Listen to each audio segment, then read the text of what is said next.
Quand ma femme m'a dit, avec le plus grand calme, je vais inverser ma ligature des trompes. Mon ex veut avoir des enfants avec moi, j'ai cru à une plaisanterie. Mais ce n'en était pas une. J'ai répondu tranquillement, fais ce que ton cœur te dicte. Et cette même nuit, j'ai entamé la procédure de divorce et gelé tous mes biens. Son avocat m'a appelé après l'opération comme si rien ne s'était passé. Je m'appelle Black, j'ai 41 ans. J'ai été avec Samantha pendant 15 ans, marié depuis 12. Dès le premier jour, nous avions un pacte indestructible, pas d'enfant. Ce n'était pas un, peut-être un jour, plein de sous-entendus. Nous avions été clairs et catégoriques. Aucun de nous n'en voulait. Nous aimions notre liberté, notre argent, notre tranquillité, nos escapades improvisées. Nous aimions notre vie telle qu'elle était. Tellement, que 5 ans après notre mariage, elle a décidé de se faire ligaturer les trompes. Je l'ai emmenée à la clinique, j'ai pris un jour de congé, je l'ai soignée pendant sa convalescence, je lui ai apporté de la soupe et des glaces. Ce soir-là, nous avons célébré avec un vin coûteux. Nous avions le sentiment de sceller la vie que nous voulions tous les deux. Sans regret, sans doute. Nous avions bâti notre monde autour de cette décision. Une belle maison dans un bon quartier, de solides économies, 2 voyages par an, un sous les tropiques l'hiver, un en Europe l'été, et des projets de retraite anticipés. Tout s'emboîtait parfaitement.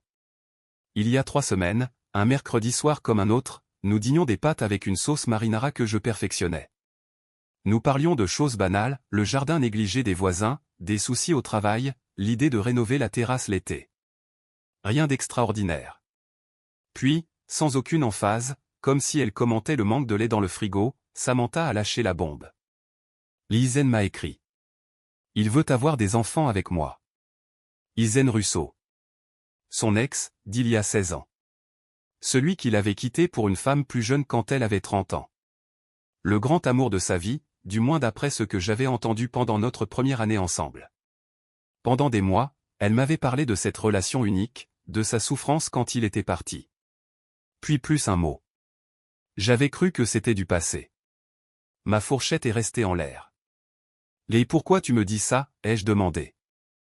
Parce que je pense à me faire opérer pour annuler la ligature, a-t-elle répondu, comme si ce n'était rien. La fourchette est tombée dans l'assiette avec un bruit sec. Je l'ai regardée, interdit. C'est alors qu'une expression douce et rêveuse a envahi son visage, comme si elle évoquait des vacances parfaites. Il a réalisé que me quitter était une erreur. Nous discutons depuis des mois. Il veut réessayer et fonder une famille avec moi. Des mois. Ils étaient en contact depuis des mois, et je n'en savais rien. Comment ça, des mois? Et tu ne m'en parles que maintenant? Au début, c'était juste des messages, des mais. Rien de physique. Puis des appels, a-t-elle dit, comme si cela rendait les choses moins graves. Donc tu veux me quitter pour lui? Non, je ne veux pas te quitter. Et là est venue la partie véritablement absurde. Elle m'a expliqué qu'Izen ne pouvait pas subvenir aux besoins d'enfants seuls. Il était au chômage, mais nous pouvions. Que j'avais un bon salaire, un crédit immobilier presque remboursé, de solides économies. Que nous pourrions élever les enfants ensemble, comme une famille moderne. Elle parlait avec une sérénité glaçante, comme si elle suggérait d'adopter un chien ou de refaire la salle de bain. Tu es en train de me demander d'élever les enfants de ton ex, ai-je dit, incrédule. Il serait aussi présent, juste, pas financièrement, pour le moment. Ce serait comme un oncle sympa qui les voit le week-end. Il est très artistique. Il ferait des activités créatives avec eux, a-t-elle dit en souriant, comme pour décrire quelque chose de merveilleux. Un oncle sympa qui se trouve aussi être leur père biologique. Tu exagères. Tu rends ça bizarre, a-t-elle rétorqué, agacée. Parce que ça l'est, Samantha. C'est complètement absurde. Elle est passée sur la défensive. Elle s'est redressée sur sa chaise, a changé de ton et m'a traité d'esprit étriqué. Elle a parlé des familles modernes aux formes multiples, de la beauté que cela pourrait avoir si j'ouvrais mon esprit. Elle a expliqué qu'Izen apporterait des valeurs et de la créativité aux enfants, tandis que moi, trop logique et structuré, n'apporterait qu'une stabilité financière. Tout semblait répété, comme un discours bien rodé. Samantha, nous étions d'accord pour ne pas avoir d'enfants. Tu t'es fait opérer pour ça. Les gens changent. J'ai le droit de changer d'avis. Oui, tu peux changer d'avis. Mais tu ne peux pas ramener les enfants de ton ex chez moi et t'attendre à ce que je les entretienne, pendant qu'ils jouent à l'artiste bohème, ai-je dit froidement. C'est notre maison. Notre argent. Ce qui est à toi est à moi, et vice-versa. C'est ça, un mariage, a-t-elle insisté.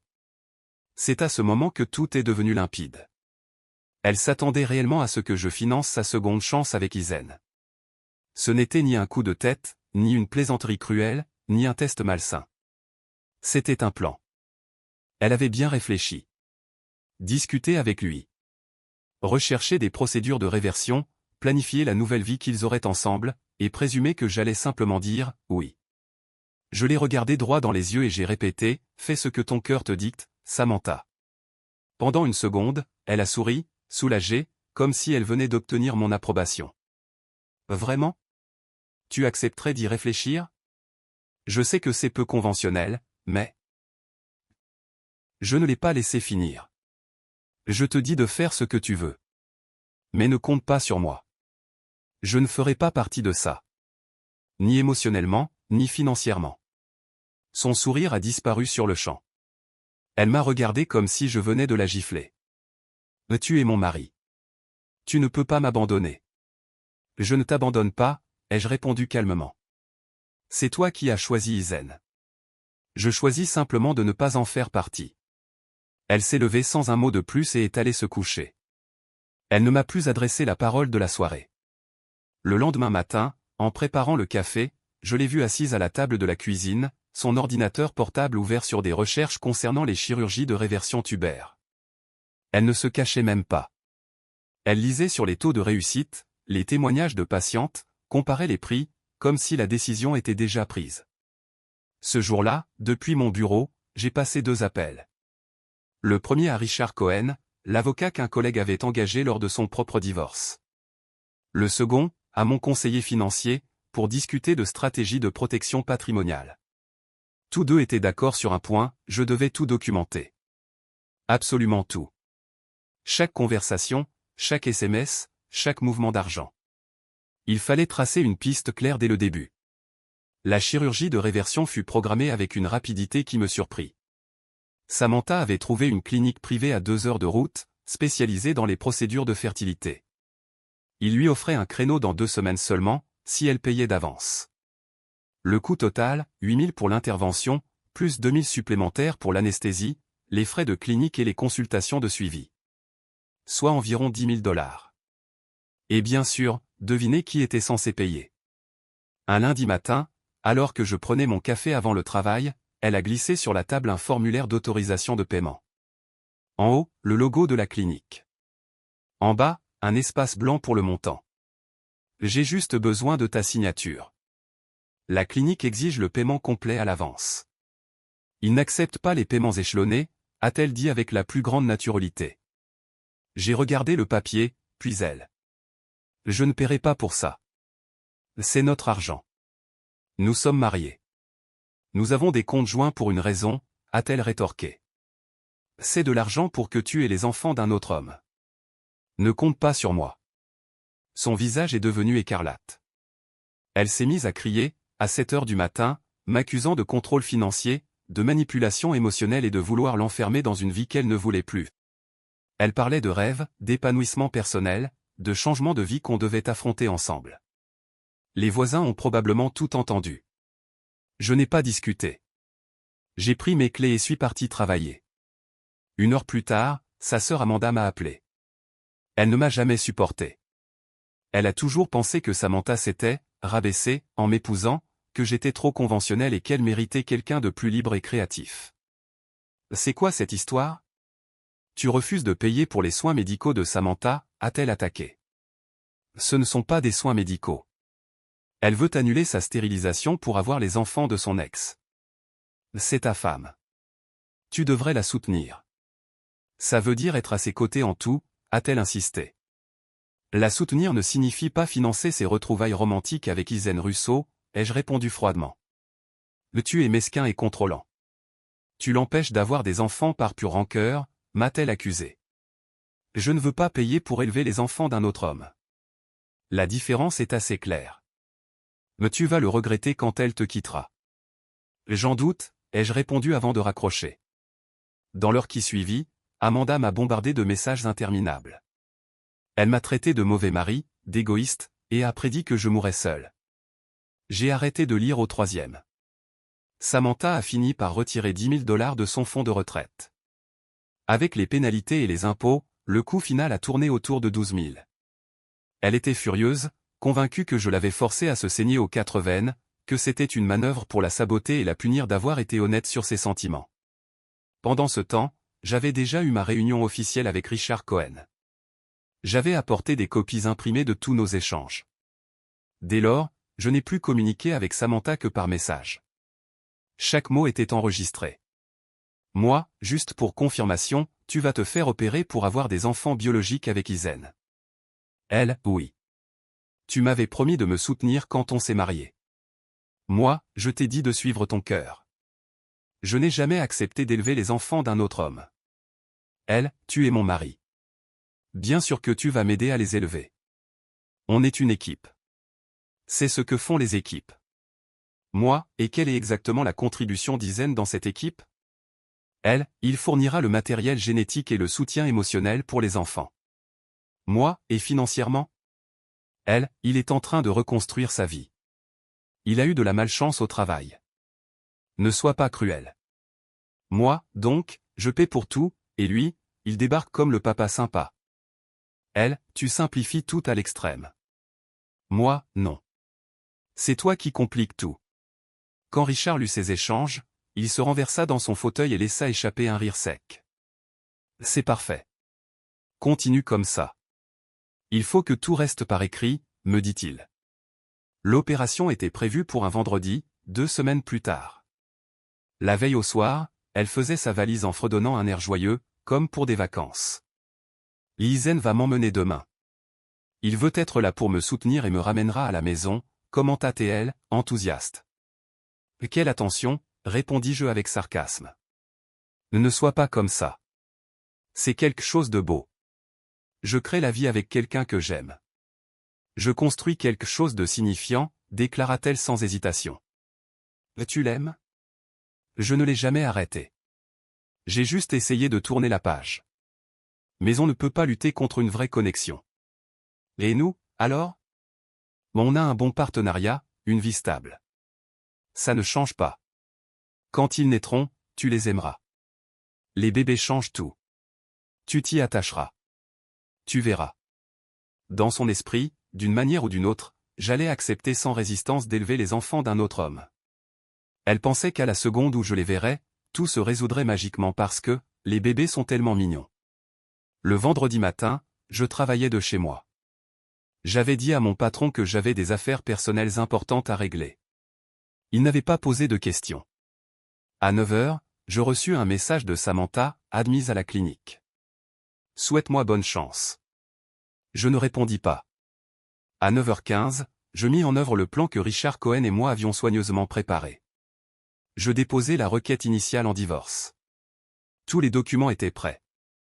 Il ne manquait plus que ma signature et le paiement des frais. Tout fut envoyé électroniquement. J'appelai la banque pour faire geler les comptes joints, une procédure tout à fait légale pendant une procédure de divorce.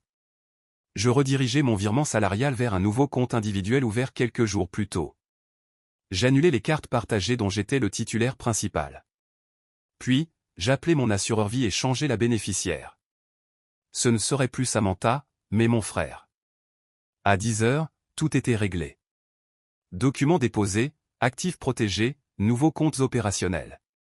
À 11 h 30, mon téléphone sonna. Numéro inconnu. Je laissai aller sur la messagerie. Le premier message était de Patricia Delgado, l'avocate représentant Samantha. Son ton était urgent et elle demandait que je la rappelle immédiatement au sujet d'une affaire légale importante. J'ignorais le premier appel, mais elle insista. Elle rappela à midi, à 12 h 30, et encore à 13 h. Finalement, à 13 h 15, je décrochai. Monsieur Black, je suis Patricia Delgado, l'avocate de Samantha Black. Qu'est-ce que c'est que ce cirque? Qu'est-ce que vous venez de faire? J'ai déposé une requête en divorce, répondis-je calmement. Elle vient juste de sortir de chirurgie et vous avez gelé ses comptes alors qu'elle est à l'hôpital, me réprimanda-t-elle. Cette décision a été prise au moment même où elle a choisi Izen et ses enfants hypothétiques au-dessus de notre mariage, répondis-je sans hésiter. C'est de la violence financière. C'est illégal. Je vais demander le gel de vos propres actifs, me menaça-t-elle. Ce n'est pas illégal. C'est une mesure standard de protection patrimoniale dans le cadre d'une procédure de divorce. Tout avocat spécialisé en droit de la famille peut vous le confirmer. Là, elle a besoin d'accès à des fonds. Elle a des frais médicaux. Là, elle avait déjà accès à 10 000 $. Elle a choisi de les dépenser pour une chirurgie visant à avoir les enfants d'un autre homme. C'était son choix, répondis-je froidement. Un long silence s'ensuivit. J'entendis le bruit de papier qu'on manipulait de l'autre côté de la ligne. Elle devait être en train de revoir les éléments du dossier. Vous aviez accepté cet arrangement. Elle affirme que vous l'avez soutenu. J'ai des messages avec date, heure et accusé de réception qui prouvent le contraire. Voulez-vous que je vous les renvoie? Nouveau silence. Nous reprendrons contact, Monsieur Black, dit-elle enfin, avant de raccrocher. Je me renversai dans le fauteuil de mon bureau à la maison. Pour la première fois depuis longtemps, je sentis le poids sur mes épaules commencer à se dissiper. La bombe était lâchée. Maintenant, il ne restait plus qu'à attendre les conséquences. Samantha rentra le samedi après-midi. Izen la déposa devant la maison. Je l'observais depuis la fenêtre du salon de mon frère, où je m'étais installé depuis le vendredi matin. Je ne voulais pas être témoin de sa réaction en découvrant ce que j'avais fait. Izen ne l'accompagna même pas jusqu'à la porte. Il se contenta de garer sa vieille Honda Civic 2009 au pare-choc enfoncé, l'aida à descendre, lui donna une étreinte rapide et repartit. Un futur père exemplaire. 30 secondes plus tard, ma voisine m'envoya un message, « Tu devrais entendre les cris ». D'après elle, Samantha trouva les papiers du divorce posés sur le plan de travail de la cuisine, exactement où je les avais laissés. Son cri fut si fort que le chien de la voisine se mit à aboyer sans s'arrêter. Puis, vint le chaos. Elle essaya de commander de la nourriture via une application, mais sa carte de crédit fut refusée. Elle tenta d'utiliser sa carte de débit au distributeur, compte gelé. Elle appela à plusieurs reprises. Je ne répondis à aucun appel. Je laissai tous les messages aller directement sur la messagerie vocale. En à peine 20 minutes, elle en laissa 6. Au début, elle semblait confuse. Puis, furieuse. Ensuite, désespérée. Et enfin, suppliante. « Qu'est-ce que tu as fait? Pourquoi tu as gelé les comptes? C'est de la folie. J'ai besoin d'argent. J'ai besoin de manger. Je viens juste de sortir de chirurgie. Tu ne peux pas me faire ça. Je vais appeler mon avocate. Tu vas le regretter. S'il te plaît, réponds-moi. On peut parler. Je t'explique tout. Appelle-moi juste. Je te déteste. Tu es un psychopathe contrôlant. Tu veux me détruire quand je suis vulnérable? Je suis désolé. On peut parler. J'ai peur. Je ne comprends pas ce qui se passe. Je ne répondis à aucun de ces messages. Le dimanche matin, le comité de soutien arriva, Amanda, sa mère Carole, une amie proche, et Izen lui-même. Je savais que cette confrontation était inévitable, alors je me rendis directement à la maison pour y faire face. Amanda m'intercepta avant même que je monte les marches du perron. « Tu es un monstre », cria-t-elle vers moi. Là, elle vient de se faire opérer. Elle souffre, elle peut à peine marcher, et tu fais ça? Une chirurgie que je ne voulais pas, que je n'ai pas approuvée et que je n'ai pas payée, rétorquai-je. Carole, petite et mince, la cinquantaine passée mais au tempérament belliqueux, pointa son doigt vers moi. Le mariage, c'est un engagement. C'est surmonter les épreuves ensemble. L'engagement, répondis-je sans m'emporter. Vous voulez que j'élève les enfants de votre ex, pendant qu'ils jouent au papa sympa le week-end? Où est l'engagement là-dedans? C'est alors qu'Izen prit la parole. Un type mince, avec une barbe clairsemée et un chignon ridicule, un t-shirt de groupe et un jean déchiré. Et écoute, je sais que c'est peu conventionnel, mais on essaie de construire quelque chose de vrai. Ce qui compte, c'est l'amour, pas l'argent, dit-il de sa voix faussement spirituelle. Izen, avec tout le respect que je te dois, ferme-la, le coupai-je net. Tu n'as pas su t'engager avec elle il y a 16 ans. Tu l'as quittée pour une plus jeune. Tu n'as pas de travail, pas d'argent.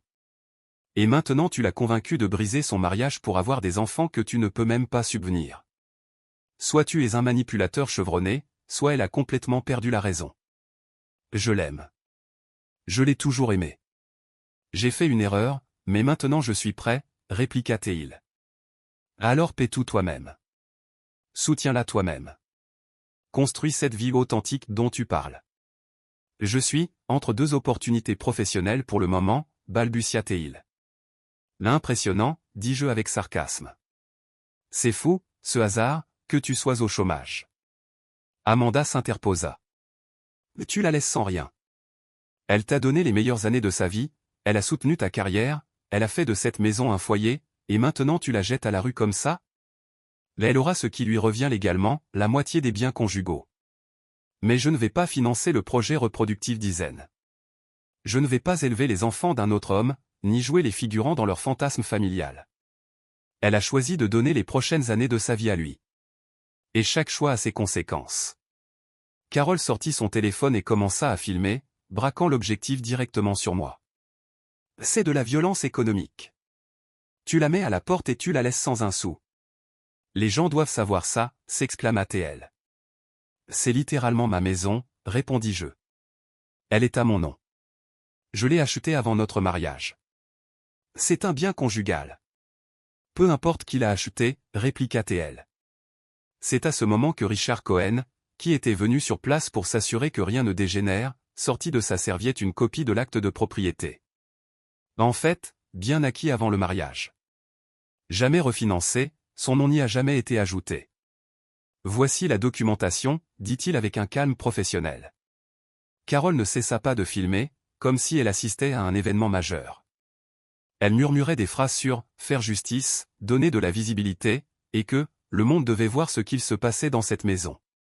Son ton était presque théâtral, comme un acte héroïque. Le téléphone en l'air, elle se promena dans le couloir, filmant Samantha gémissante et en larmes, narrant chaque seconde comme si elle était l'héroïne d'un feuilleton. Après près d'une heure d'une tension insoutenable, une heure entière à subir les commentaires sarcastiques, les soupirs exagérés, les phrases pré-répétées, ils finirent par partir. Quand la porte se referma et que le silence revint dans la maison, Samantha se mit à sangloter de plus belle. Elle dit que ses incisions la faisaient souffrir, qu'elle avait besoin de repos, que tout cela était trop pour elle. Amanda s'approcha et l'aida à se coucher dans la chambre d'amis, dans ma propre maison. L'ironie ne m'échappait pas. Elle avait pris la décision d'annuler sa stérilisation pour avoir les enfants d'un autre homme. Et voilà que je devais assister, impuissant, à ce qu'elle se repose confortablement sous mon toit, alors que je n'avais plus ma place dans ma propre maison. Cette chambre d'amis avait été conçue des années auparavant pour accueillir la famille lors des fêtes, pour avoir un espace supplémentaire en cas d'urgence, pas pour que mon épouse s'y installe après avoir planifié un enfant avec son ex. Et pourtant, elle était là. Moi, de mon côté, je finis par faire une valise improvisée et passer les nuits chez mon frère, tout en continuant de rembourser le crédit d'une maison où je ne pouvais plus demeurer.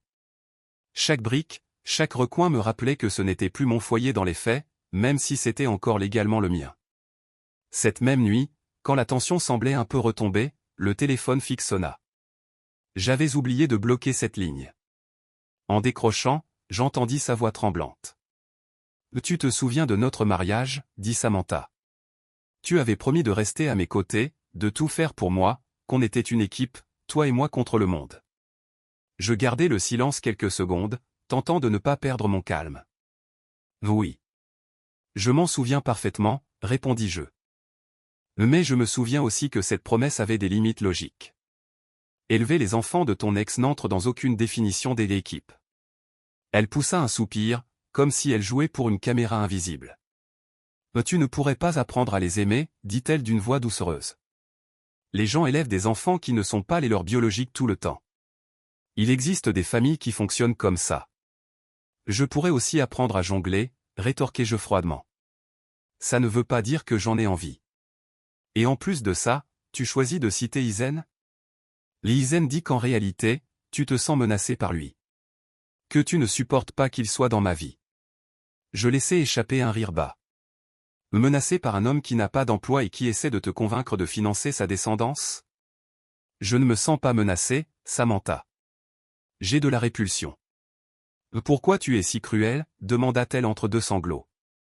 Je ne suis pas cruel. Je suis réaliste. Tu choisis une vie qui ne respecte pas mes limites. Tu veux avoir des enfants avec un autre homme et que je finance cette décision. Dire non n'est pas de la cruauté. C'est poser des limites claires. Le lundi, Samantha changea de stratégie. Elle publia sur Facebook un long texte, rédigé comme un manifeste féministe. Elle parlait de violence financière, d'hommes contrôlants, du droit des femmes à disposer de leur corps sans représailles. Elle terminait par des phrases comme « mon corps, mes règles » et « personne ne devrait punir une femme pour avoir choisi son avenir ». Les réactions ne se firent pas attendre. Ses amis inondèrent la publication de messages de soutien. « Tu es si courageuse, tu mérites tellement mieux, quel monstre de mari !» Mais mes amis, qui connaissaient la vraie histoire, rétablirent vite les faits. L'un écrivit « N'est-ce pas toi qui as décidé de retourner avec ton ex pour avoir des enfants ? C'est bien de ça dont il s'agit ?» Un autre commenta « Juste pour confirmer, tu attends que ton mari finance les enfants que tu veux avoir avec un autre homme. » La publication disparut en moins d'une heure. Et comme on pouvait s'y attendre, elle les bloqua tous les deux. 2 semaines après la chirurgie, alors que tout semblait s'être calmé et que les gens avaient choisi leur camp, vint le coup suivant. Patricia Delgado, son avocate, envoya une notification formelle. Elle réclamait une pension alimentaire complète pendant 5 ans, 2500 $ par mois. La maison a son nom. La moitié de mes fonds de retraite, environ 70 000 $. Le remboursement intégral de la chirurgie de réversion, 10 000 $, ainsi que les frais post-opératoires. Et le point le plus surréaliste, une pension future pour des enfants qui n'existent même pas encore, conçue avec Isen. Quand Richard Cohen, mon avocat, lut le document, il éclata d'un rire si franc qu'il résonna dans tout le couloir. « C'est la chose la plus créative que j'ai vue de ma carrière, » dit-il, laissant tomber le papier sur la table et se renversant dans son fauteuil. Une pension pour des enfants qui n'existent pas et qui ne seraient même pas les vôtres. Incroyable. Notre réponse fut immédiate et ferme, partage standard des biens, sans pension. Samantha a un emploi stable comme organisatrice d'événements, avec un salaire annuel d'environ 45 000 $. Qu'elle assume sa propre dette médicale. Je garderai la maison, les biens seraient partagés 50-50e, point final. 3 jours plus tard, Patricia contre-attaqua avec une motion encore plus agressive. Il m'accusait de manipulation financière et de coercition reproductive, affirmant que j'avais poussé Samantha à se faire ligaturer les trompes des années auparavant et que maintenant je la punissais pour avoir exercé sa liberté reproductive. Richard me regarda, sérieux, mais avec une lueur d'amusement dans les yeux face à l'absurdité de l'accusation. Coercition reproductive. Alors qu'elle se fait opérer pour avoir des enfants avec un autre homme, ils ne pourront pas soutenir cette narration. Vous avez la documentation, les messages, les accords antérieurs. Gardez tout par écrit. Ne laissez rien dans le flou. La médiation fut fixée à un jeudi, à 14 h. La salle de conférence du cabinet de Richard était froide et minimaliste, une longue table en bois sombre, une carafe d'eau parfaitement alignée au centre, une boîte de mouchoirs et un silence qui semblait être un présage. Samantha arriva accompagnée d'Isen Russo, ce qui surprit Richard. « Pourquoi Monsieur Russo est-il présent » demanda-t-il d'un ton incisif. « Je suis là pour lui apporter un soutien émotionnel » répondit Isen, s'asseyant comme s'il faisait partie de la procédure légale. « Il s'agit d'une médiation, pas d'une séance de thérapie » rétorqua Richard sans cacher son agacement. « Il est mon partenaire désormais » dit Samantha, entrelaçant sa main avec celle d'Isen et s'asseyant à ses côtés comme pour donner un spectacle. « Depuis quand » demandai-je, sentant mon sang bouillir. « Depuis que tu m'as abandonné » répondit-elle avec une froideur calculée. Patricia intervint, comme si chaque réplique avait été répétée. Ma cliente s'est vue contrainte de chercher du soutien ailleurs lorsque M. Black a retiré tout appui financier et émotionnel après son intervention médicale. J'ai retiré mon soutien pour financer le projet familial de quelqu'un d'autre, rétorquai-je. Ce n'est pas la même chose. La discussion tourna en rond pendant près de 2 heures. Samantha insistait, elle avait besoin de la maison, pour les bébés à venir, pour la stabilité, pour l'espace, pour le jardin, comme si j'étais obligé d'être le pilier d'un foyer où un autre homme vivrait, élevant des enfants qui ne sont pas les miens. Finalement, Robert, le médiateur, un homme d'un certain âge avec un air d'épuisement dans le regard, décida d'aller droit au but. « Madame Black, de quel bébé parlons-nous, exactement ?»« Des enfants que je prévois d'avoir avec Monsieur Russo, répondit-elle, sans la moindre gêne. Donc, vous demandez à votre mari de financer ses futurs enfants, qui n'existent même pas encore? Ce sont des enfants innocents, répondit Samantha, sur un ton dramatique. Ils méritent du soutien, indépendamment de la biologie. Des enfants qui n'existent pas encore, insista Robert. Ils vont exister. Nous y travaillons, dit-elle. Izen, tout excité, ajouta, oui, nous y sommes très engagés. Robert tourna son regard vers Izen. Alors, peut-être devriez-vous, monsieur Russo, assumer ce soutien financier. Izen s'agita, mal à l'aise sur sa chaise. Je suis artiste. Mon travail n'est pas une question d'argent, mais d'expression créative et de sens. Le silence qui suivit fut presque comique. Le tic-tac de l'horloge murale était le seul son audible. Robert leva un sourcil et dit, donc, vous voulez avoir des enfants, sans revenus réels? L'amour est plus important que l'argent, répondit Izen avec solennité. Robert le regarda sans cligner des yeux. Les bébés ont besoin de nourriture, monsieur Russo. Et la nourriture coûte de l'argent. C'est une vision capitaliste, rétorqua-t-il. Je faillis éclater de rire au milieu de la médiation, mais Richard me donna un discret coup de pied sous la table pour me contenir. La session se termina sans aucun accord. Elle insista sur la maison, la pension et le soutien pour sa nouvelle vie, et je fis clairement comprendre que je ne financerais pas un projet qui ne m'appartenait pas. Je refusai catégoriquement d'offrir quoi que ce soit au-delà du partage standard prévu par la loi en cas de divorce. Richard Cohen, mon avocat, déposa une requête pour accélérer la procédure de divorce. En invoquant des différences irréconciliables et un abandon du pacte matrimonial, le juge accepta d'examiner l'affaire en priorité et fixa une audience préliminaire pour la semaine suivante. Entre-temps, Samantha et Izen agissaient comme s'ils étaient chez eux. Elle l'avait laissé emménager temporairement après que son colocataire, un certain Hasson, lui expulsé pour non-paiement de 3 mois de loyer. Lassé d'attendre, Hasson lui avait donné 48 heures pour faire ses valises. Izen, plutôt que de se reprendre, s'était installée confortablement dans ma maison. Celle dont je remboursais encore le crédit, mais où je ne pouvais pas rester parce que Samantha s'y remettait et y vivait avec son ex. Moi, de mon côté, j'avais dû m'installer dans la chambre d'amis chez mon frère. Un espace exigu, avec un futon inconfortable et peu d'air. Bien que ma belle-sœur ait été gentille au début, ma présence commençait clairement à peser. Ses enfants n'arrêtaient pas de demander pourquoi l'oncle Black habitait chez eux. Un vendredi soir, vers 22 heures, je reçus un message de mon voisin, Izen est en train de déplacer des meubles. Beaucoup de bruit. J'ai pensé que vous devriez le savoir. Imaginez ma fureur en apprenant que ce type sans emploi ni toit réorganisait les meubles de ma propre maison. Le lundi suivant, avant d'aller travailler, je décidai de passer à la maison pour m'assurer qu'il ne l'avait pas saccagée. Sa vieille Honda Civic cabossée et écaillée était garée dans mon garage comme si c'était sa propriété légitime. Le samedi, las de porteur des vêtements empruntés, je décidai d'aller chercher plus d'affaires. En arrivant, quand j'insérai ma clé, elle ne tourna tout simplement pas. J'essayai de nouveau. Rien. Samantha avait changé les serrures de ma maison. La maison que j'avais achetée des années avant de la connaître. Je frappai fort à la porte. Samantha, ouvre, dis-je en élevant la voix. Silence.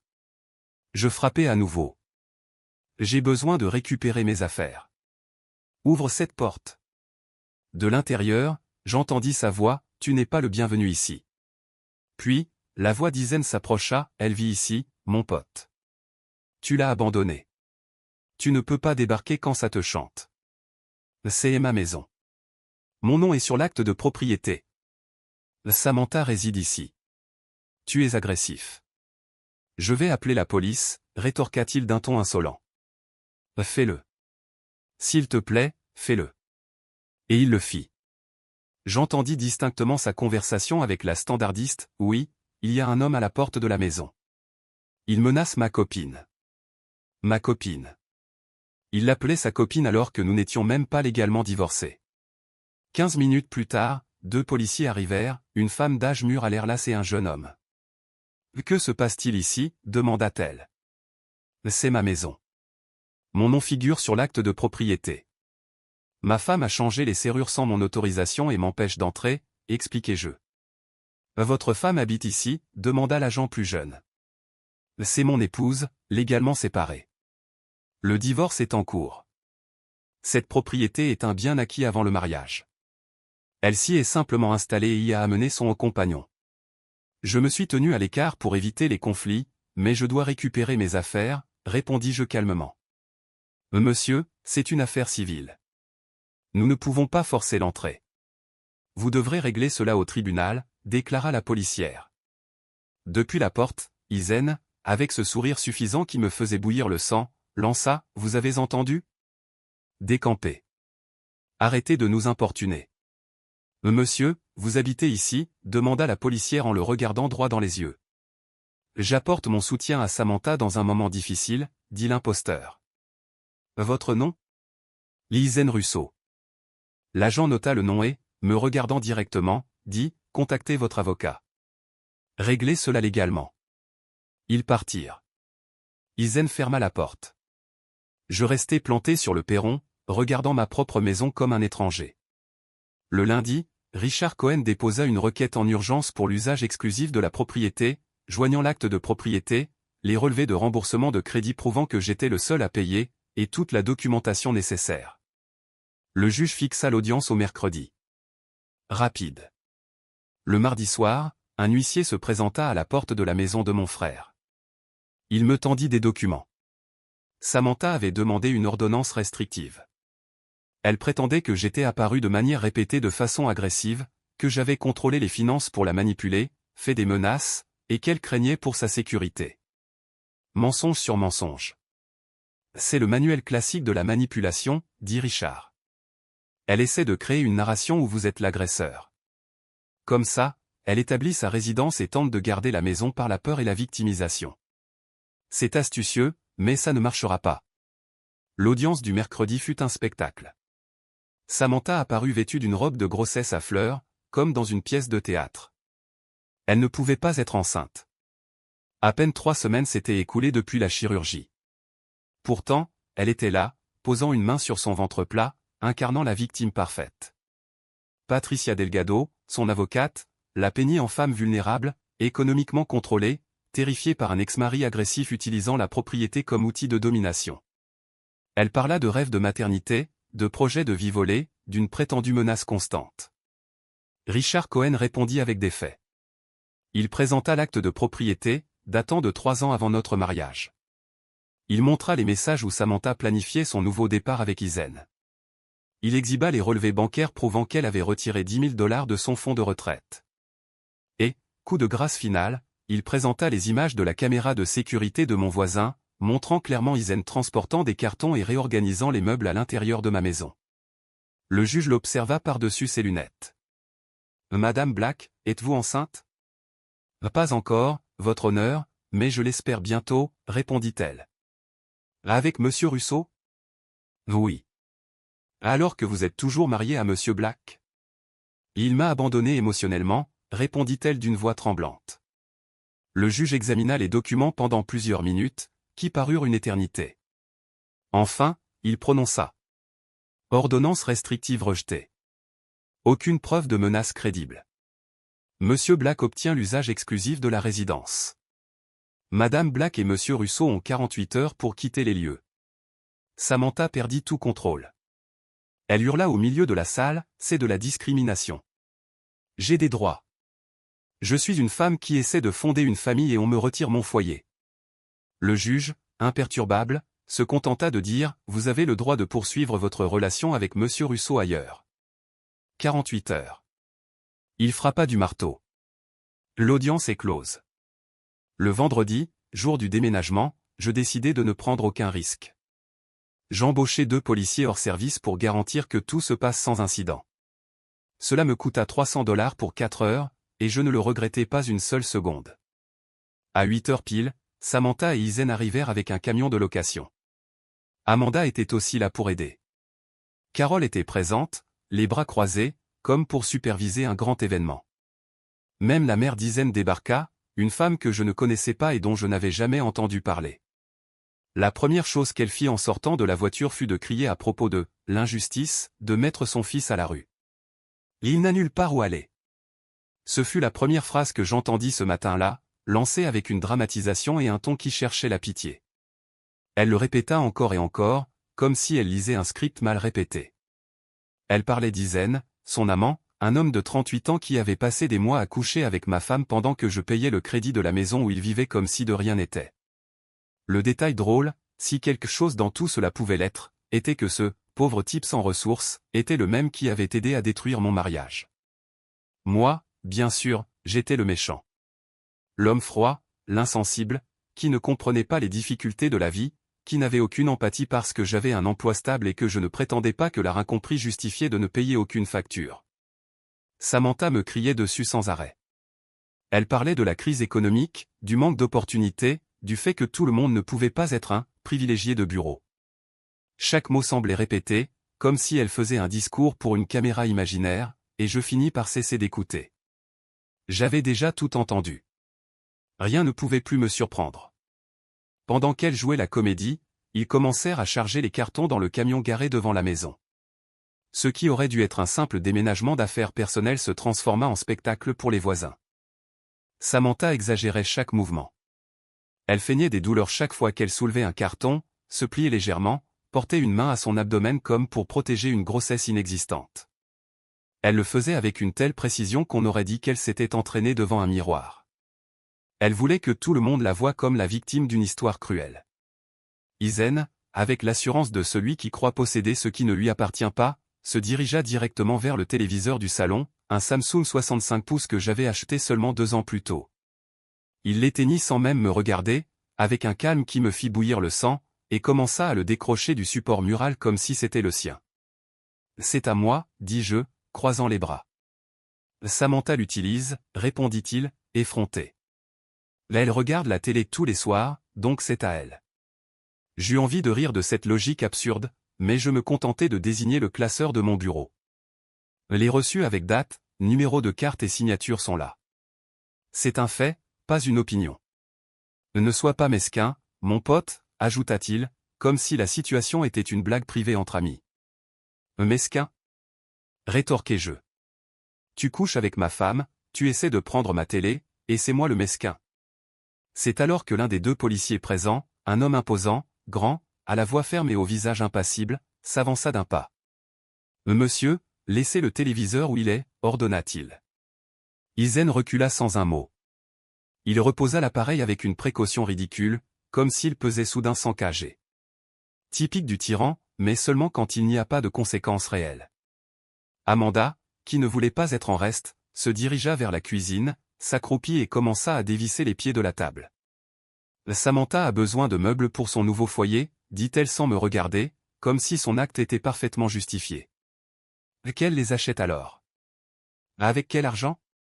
Tu as gelé tous ses comptes, répliqua T.L., indigné. Elle travaille, répondis-je. Et Isen est un artiste. À eux deux, ils sauront bien se débrouiller.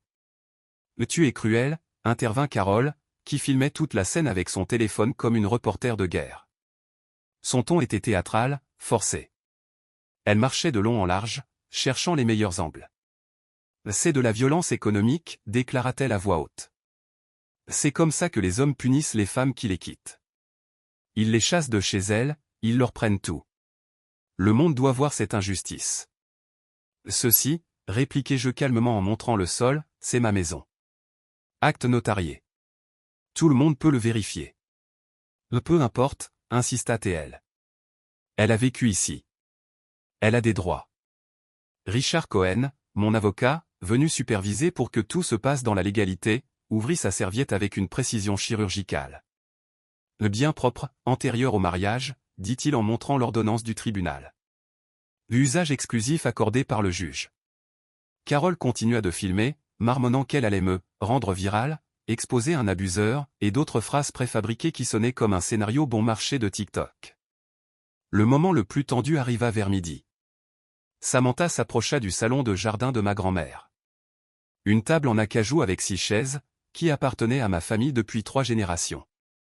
C'était plus qu'un meuble, c'était une histoire, un héritage. Quand je la vis poser les mains sur l'une des chaises et la tirer vers la porte, je sentis une vague de chaleur me remonter le long du dos. N'y pense même pas, dis-je sèchement. Lâche ça. Tout de suite. Nous l'avons choisi ensemble, répondit-elle d'un ton mêlant défi et fausse tristesse. Non. Je l'ai hérité au décès de ma grand-mère. Tu étais juste là quand je l'ai fait livrer. J'en ai besoin pour les bébés, dit-elle soudain. Quel bébé, demandai-je, incapable de réprimer mon incrédulité. 3 semaines s'étaient écoulées depuis sa chirurgie. Il était impossible qu'elle soit enceinte. Les bébés à venir. Quand les enfants arriveront. Il n'y a pas de nous, Samantha. Tu es avec lui. Lâche la table et va-t'en. C'est alors qu'elle se mit à pleurer. Pas des larmes silencieuses, mais un spectacle assourdissant, sanglots, cris, halètements. Elle voulait que tout le monde croie que j'étais un monstre. Mais tu es cruel. Tu n'as pas de cœur. J'ai perdu 15 ans de ma vie avec toi et c'est comme ça que tu me remercies? C'était une drôle de façon de décrire un mariage qu'elle avait elle-même trahi. Izen gonfla le torse, essayant de jouer au héros qu'il n'avait jamais été. Mais tu dois la respecter. Elle traverse une épreuve terrible. Le respect? Tu couches avec ma femme, tu habites chez moi, tu essaies de voler ma télé et tu exiges du respect? Je défends la femme que j'aime. Tu l'aimes tellement que tu ne peux même pas subvenir à ses besoins. Très romantique. Un des policiers s'interposa entre nous avant que la tension ne monte d'un cran. Finalement, ils partirent vers 14h30. Le camion de location s'éloigna à moitié vide, car la plupart des meubles de valeur m'appartenaient. Ils n'emportèrent que des vêtements, des ustensiles de cuisine, quelques affaires de salle de bain et des effets personnels. Avant de partir, Samantha baissa la vitre. Ses yeux étaient rouges, mais non de douleur réelle et de rage contenue. « Mais tu vas le regretter, me dit-elle. Quand tu mourras seul, misérable, sans personne pour t'aimer, tu te souviendras de ce jour. Mieux vaut cela qu'élever les enfants d'Izen, répondis-je, sans détourner le regard. Le camion disparut au bout de la rue. L'un des policiers me donna une tape amicale sur l'épaule. Situation délicate, mon ami. Oui. Mais ça va aller. Croyez-moi. J'espérais qu'il ait raison. 3 jours plus tard, je reçus un appel d'Amanda. C'était la première fois qu'elle me parlait sans crier. Sa voix semblait épuisée, tendue, comme si elle retenait sa frustration depuis des jours. Je n'appelle pas pour eux, dit-elle. J'appelle pour moi. Ils me rendent folle. Ils doivent quitter mon appartement. Est-ce que tu pourrais leur prêter un peu d'argent? Non, répondis-je, sans détour. Silence.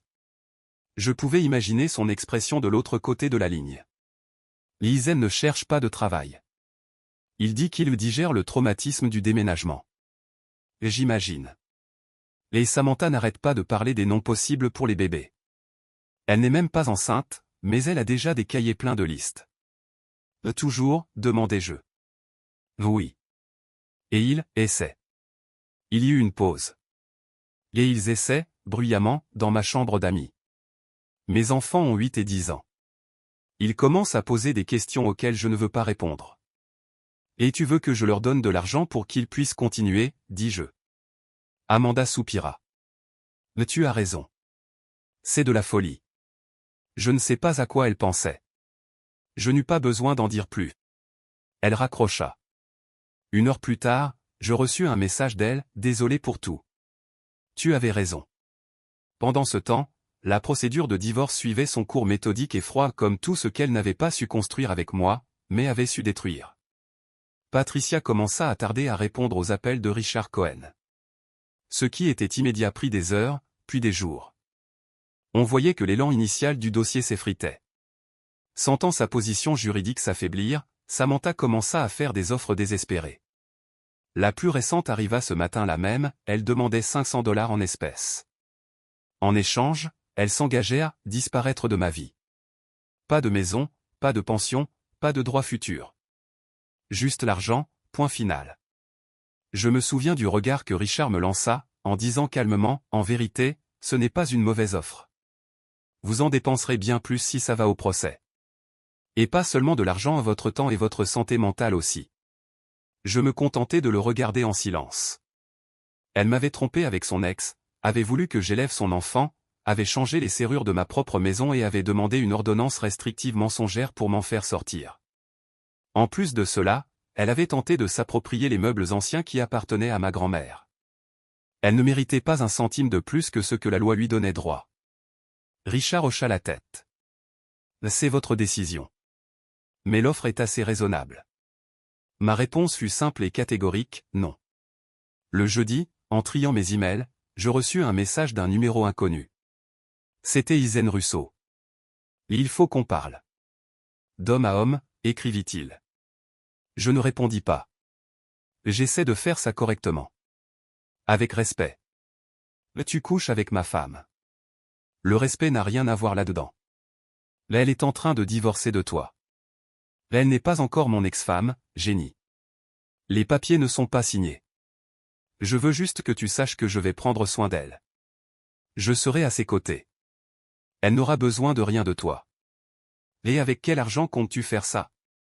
L'amour n'a pas besoin d'argent. Les bébés, si. Le loyer, si. La nourriture aussi. Bonne chance avec ça. À partir de là, il se mit à m'envoyer des paragraphes interminables sur le destin, les âmes sœurs et comment lui et Samantha étaient prédestinés à être ensemble. Il m'accusa d'égoïsme pour avoir interféré dans leur histoire d'amour. Il affirma que on ne peut pas arrêter l'inévitable. Quand j'en eus assez, je répondis, tu as eu ta chance il y a 16 ans. Tu l'as quitté pour une plus jeune. Tu lui as brisé le cœur. Maintenant que tu es fauché, tu cherches une bouée de sauvetage. Samantha s'est proposée. Le problème n'est pas le mien. Tu es aigri, rétorqua-t-il. Non. Juste réaliste. Je bloquai son numéro. Il ne me dérangea plus. Le lendemain, vendredi après-midi, alors que j'étais en réunion, je reçus un message de la réception, il y a une Samantha Black ici. Elle dit que c'est urgent. Je descendis, l'estomac noué. Je la trouvai dans le hall, visiblement à bout. Les cheveux sales, tirés en arrière n'importe comment, sans maquillage, portant les mêmes vêtements que je l'avais vu porter 3 jours plus tôt. Elle avait de profonds cernes. Parler à mes avocats, dis-je à peine l'avoir vue. C'est à ça qu'ils servent. Je suis enceinte, lâcha-t-elle soudain. Un froid sec me parcourut l'échine. Si vite?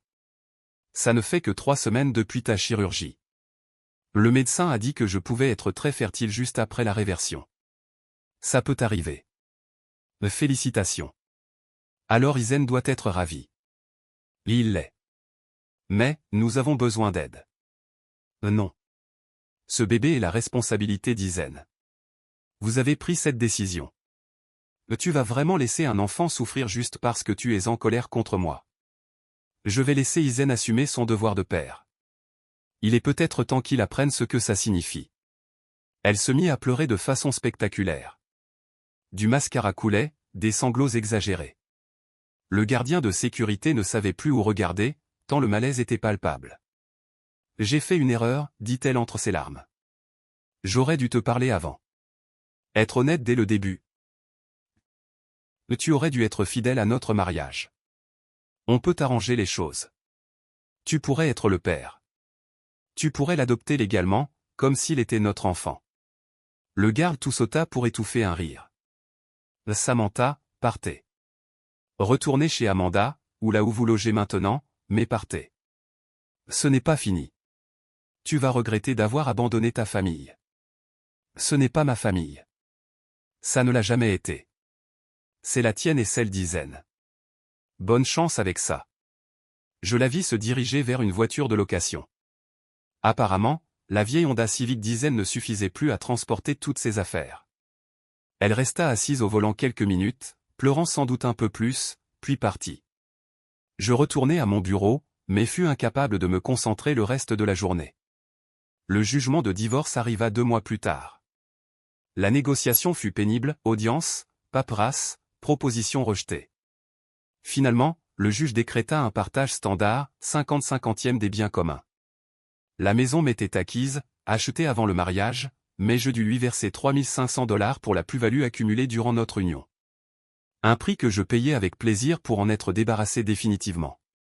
Au total, Samantha repartit avec environ $7 300, sa moitié des économies, quelques investissements mineurs, et rien de plus. Pas la maison, pas de pension alimentaire, pas de ce « foyer familial » dont elle rêvait. L'histoire de la grossesse était une farce. Amanda m'envoya un message 15 jours après la scène dans le hall, ses règles sont arrivées. Elle n'a jamais été enceinte. Elle était juste désespérée. Ainsi s'effondra l'illusion. Izen tint exactement 34 jours après que le divorce devint officiel. 34 jours pour réaliser qu'il n'y aurait pas de maison de maître, pas d'argent à volonté, pas de vie confortable. Juste Samantha, avec ses $7 300 qui fondaient entre les cautions, les meubles, la nourriture et le loyer.